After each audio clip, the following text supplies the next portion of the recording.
Belt shop ను అడ్డుకునేందుకు వెళ్లిన పోలీసులు అక్కడ మద్యం దొరకకపోయినప్పటికీ ఆ ఇంట్లో కిరాయిదారుడుగా ఉంటున్న ఓ అడ్వకేట్ పై పోలీసులు చేయి చేసుకున్న ఘటన బోర్పల పోలీస్ స్టేషన్ పరిధిలో జరిగింది. బంజారా నగర్ లో ఓ మహిళ బెల్ట్ షాప్ నిర్వహిస్తూ మద్యం విక్రయిస్తుందన్న అనుమానంతో ఆ ఇంటికి చేరుకున్న పోలీసులు గేటును కాళ్లతో తన్నుతూ హల్చల్ చేశారు.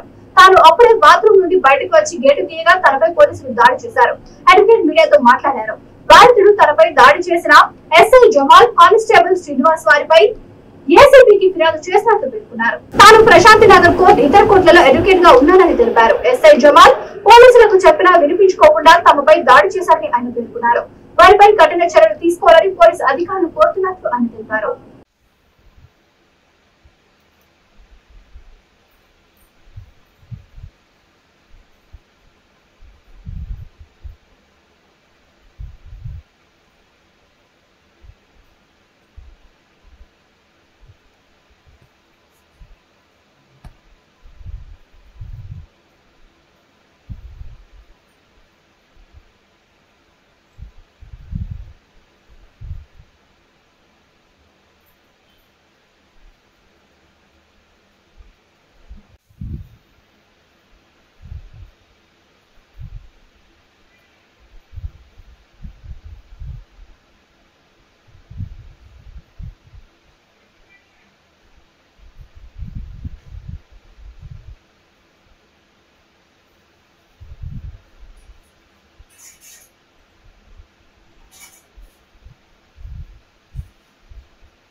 నా పేరు నేను అడ్వకేట్గా వర్క్ చేస్తాను. మార్నింగ్ వితౌట్ ఇన్ఫర్మేషన్ తోటి ఎస్ఐ జమాల్ అండ్ శ్రీనివాస్ రాజు అని ఒక 4-5 కానిస్టేబుల్స్ మా ఇంట్లోకి అక్రమంగా చొరబడి మా మిస్సెస్ని మధ్యలో వస్తా అంటే నెట్టేసేసి విత్ డిన్నర్స్ తోటి ఉండగానే కొట్టుకుంటూ పోలీస్ స్టేషన్కి తీసుకెళ్లారు. దానికి సంబంధించి హాస్పిటల్లో చూపించుకుంటే హ్యాండ్లో బ్రేక్ అయిపోయింది, హ్యాండ్లో మొత్తం బ్లడ్ క్లాట్ అయిందని చెప్పేసి ఎక్స్రే తీశారు. అండ్ దానికి సంబంధించి మేము ఏసీపీకి కూడా కంప్లైంట్ చేయడం జరిగింది. ఇంకా దాని మీద ఆయన ఏమి ఎటువంటి యాక్షన్ తీసుకున్నారు. గురించి ఏం తెలియదు. నార్మల్గా మేము రెంట్ అడుకున్నాము, వితౌట్ ఇన్ఫర్మేషన్ డైరెక్ట్ వచ్చేసేసి మ్యాన్ హ్యాండ్లింగ్ చేసుకుంటూ వెళ్ళిపోయారు. అసలు ఎవరు ఏంటిదని ఓన్లీ ఒక యూనిఫామ్లో ఉండడం వల్ల వాళ్ళు పోలీసులను మాత్రం ఐడెంటిఫై చేశారని వాళ్ళు ఎవరనేది కూడా తెలియదు. ఒకవేళ వాళ్ళు పోలీస్ స్టేషన్ తీసుకపోతే వాళ్ళు పోలీసులు అన్న విషయం కూడా మాకు తెలియదు. కానీ ఫిజికల్గా చాలా ఘోరంగా చేశారు. మనం చాలా పోలీస్ స్టేషన్లో కూడా చాలా అప్రూవింగ్గా రూడ్గా బిహేవ్ చేశారు. ఆయన కంప్లైంట్కు అక్నాలజ్మెంట్ ఏమీ ఇవ్వలేదు. ఈవినింగ్ ఇస్తానని చెప్పారు, యాక్షన్ తీసుకుంటాను, ఎంక్వైరీ చేపిస్తానని చెప్పారు. కానీ ఎంక్వైరీ ఇంతవరకు వచ్చిందనేది తెలియదు. మొత్తానికి ఇచ్చామండి. సీసీ ఫోటోస్ ఇవ్వడం అంటే ఇవ్వలేదు, మేము చూపించాము. చూపించిన తర్వాత మేము ఎంక్వైరీ చేసుకున్నాము, ఎంక్వైరీ చేపిస్తానని చెప్పేసి చెప్పారు. కుకట్పల్లి కోర్టు మొత్తం 20 సిటీస్లో చేస్తాను, కానీ మెంబర్షిప్ అనేది రాజనగర్ కోర్టు, కుకట్పల్లి కోర్టులో ఉందండి. ఇది చాలా ఆల్రెడీ ఇప్పటికీ అడ్వకేట్స్ మీద ఇట్లాంటి చాలా జరుగుతున్నాయి. జస్ట్ 2 days బ్యాక్ జనగాంలో కూడా ఇట్లాంటి ఇన్సిడెంట్ జరిగినందుకు ప్రొటెక్షన్ యాక్ట్ బిల్ తీసుకురావాలని చెప్పేసి అన్నాం. వితిన్ యాక్షన్ 1 week లోపే ఇది ఈ రకంగా మా మీద కూడా జరగడం జరిగింది. ఆల్రెడీ ఇప్పటికి దీనికి సంబంధించి అన్ని మా అడ్వకేట్స్ గ్రూప్లకు మా ప్రెసిడెంట్కి కంప్లైంట్ ఇవ్వడం జరిగింది. వాళ్ళు కూడా దీని మీద రెస్పాండ్ అవుతున్నారు. Thank you.